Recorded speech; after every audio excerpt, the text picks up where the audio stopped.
Good day, you are live on Voice Radio, and this is a news bulletin. I am Grace Oyedele. First, the headlines. Police launch Operation Kosaye to track kidnappers in Lagos and Ogun forests. 2027 presidency battle over running mates heats up. In business, Dangote refinery imports first UAE crude cargoes. South Korea demands reforms after disappointing World Cup exit. In entertainment, Mr. Ibu's widow defends sale of his land in Enugu. Now the news in detail. Security operatives from Lagos and Ogun State have launched a joint offensive against criminal networks operating along the border corridor between the two states, leading to the arrest of 88 suspects, the rescue of 5 kidnapped victims, the recovery of arms and ammunition, and the death of 4 suspected criminals during encounters with security personnel. The operation, codenamed Operation Kosaye, a Yoruba phrase meaning there is no hiding place, was initiated by the Nigeria Police Force to dismantle kidnapping syndicates, armed robbery gangs, and other violent criminal groups, exploiting forest and border communities between Lagos and Ogun states as hideouts. The development followed coordinated operations by the Lagos and Ogun State Police Commands, with operatives combing forest locations and criminal hideouts along the axis of Ogbere in Ogun State and other identified flashpoints around the two states. The operation has already led to rescue of 5 kidnapped victims, the arrest of 88 suspects, and the neutralization of 4 suspected kidnappers.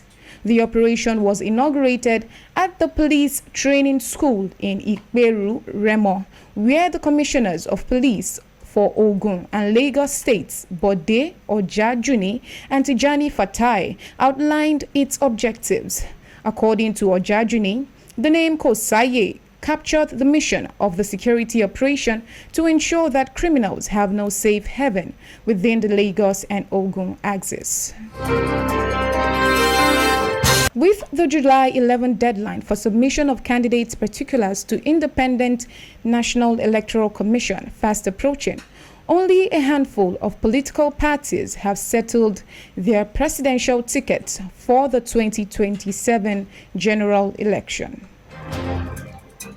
While the Nigerian Democratic Congress and the African Democratic Congress have formally unveiled their vice presidential candidates, the ruling All Progressive Congress is widely expected to retain the incumbent Vice President Kashim Shettima as President Bola Ahmed Tinubu's running mate, despite not making an official announcement. In contrast, uncertainty continues to surround the presidential ticket of the People's Democratic Party, Social Democratic Party, People's Redemption Party, Allied People's Movement, and others, where internal disputes, leadership tussles, post-primary grievances, and ongoing consultations have delayed the emergence of running mates. As political parties race against time to perfect their nominations, the choice of vice presidential candidates has once again emerged as one of the most strategic decisions that can influence electoral outcomes, party unity, regional balance, and governance effectiveness. In business, the Dangote Petroleum Refinery has purchased 2 cargoes of crude oil from the United Arab Emirates, making its first ever procurement of Middle Eastern crude as it expands its feedstock sources amid persistent domestic supply constraints. According to a report by S&P Global Commodity Insights, the 2 cargoes will be the first sourced by the 700,000 barrels per day refinery from any Middle Eastern supplier, signaling a shift from its traditional reliance on Nigerian, African, and United States crude grades. The report said the purchases followed the resumption of oil exports from the Middle East after the United States-Iran reached an interim peace agreement that restored confidence in shipping through the Strait of Hormuz. An agreement between the Dangote refinery and NNPC will see 13 to 15 crude oil cargoes supplied monthly in Naira. The deal is expected to reduce the refinery's foreign exchange costs. However, the crude supply arrangement has faced setbacks due to limited crude availability and operational challenges at export terminals.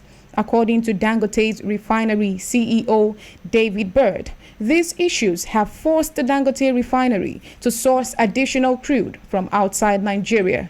The refinery also plans to expand its processing capacity to 1.4 million barrels per day by 2028. This will enable it to process about 80% of Nigeria's daily crude oil production.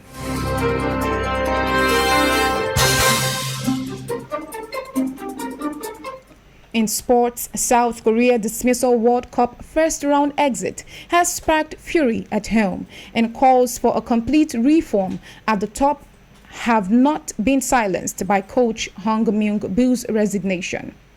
South Korea World Cup semi-finalist as co-host in 2002, limped out of the tournament after failing to squeeze into the knockout rounds as one of the top 8 third-place finishers. They had the last 32 within their reach, only to suffer a shock 1-0 loss to lower-ranked South Africa. Their early exit prompted coach Hong to quit on Sunday and cast doubt over the international future and captain Song Heung-min. It also earned the team a rebuke from the country's president Lee Jae-myung, who pointed the finger at incompetent people and apologized to the nation. The president's comments reflect public anger that has reached boiling point after years of simmering discontent at South Korean football chiefs.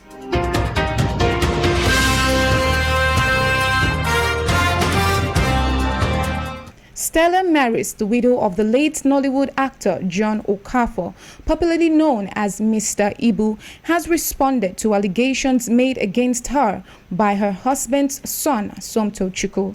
Somto Chukwu accused Miss Stella Maris of selling his late father's property and misappropriating funds donated for Mr. Ibu's medical care, among other claims. He made these allegations following an interview with content creator Mukoro King Michi Michelle, in which Miss Stella Maris and her children appealed to Nigerians for financial assistance. However, Miss Stella Maris denied all of his claims, saying that the estranged family of late Mr. Ibu were in an argument with her over the 500,000 naira given to her during his burial, insisting on a share. In response to selling his land, she said it was sold to fund the actor's burial. Ms. Stella Maris added that throughout her marriage to the legendary actor, he never disclosed that he had been previously married or had fathered children with other women.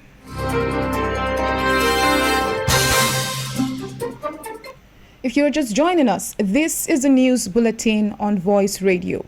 Once again, the headlines. Operation Kosaye. Police hunt kidnappers in Lagos, Ogun forests. 2027 presidency, still a battle of running mates.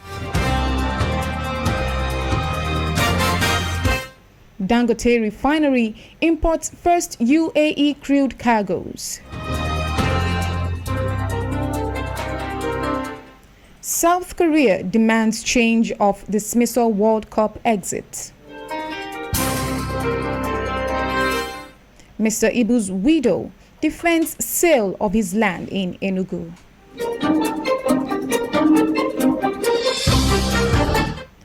Democracy is not merely the rule of the majority.